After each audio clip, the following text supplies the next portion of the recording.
अली वो ठीक तो है ना? डॉक्टर ने क्या कहा है बताओ। हाँ ठीक है, उसके टखने पर लगी है और थोड़ी बहुत खराशें आई हैं बस, और कुछ नहीं। जब तक उसे देख नहीं लेती सुकून नहीं मिलेगा।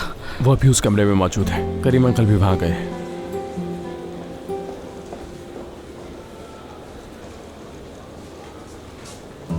तुम क्या कर रहे हो यहाँ?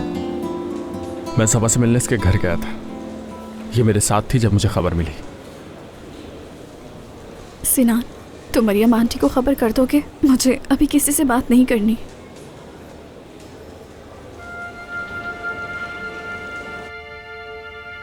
बेटी, तुमने मुझे डरा दिया था। मत पूछिए बाबा, मैं खुद भी बहुत डर गई थी।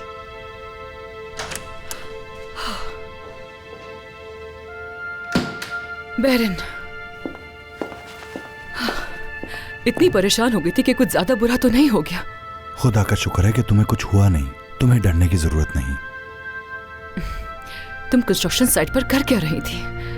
अम्मी, ये काम है मेरा। ये सब हुआ कैसे? यानी कि वो हादसा कैसे पेश आया? मैं फोन पर किसी से बात कर रही थी, बेध्यानी में कब गिर गई पता ही नहीं चला।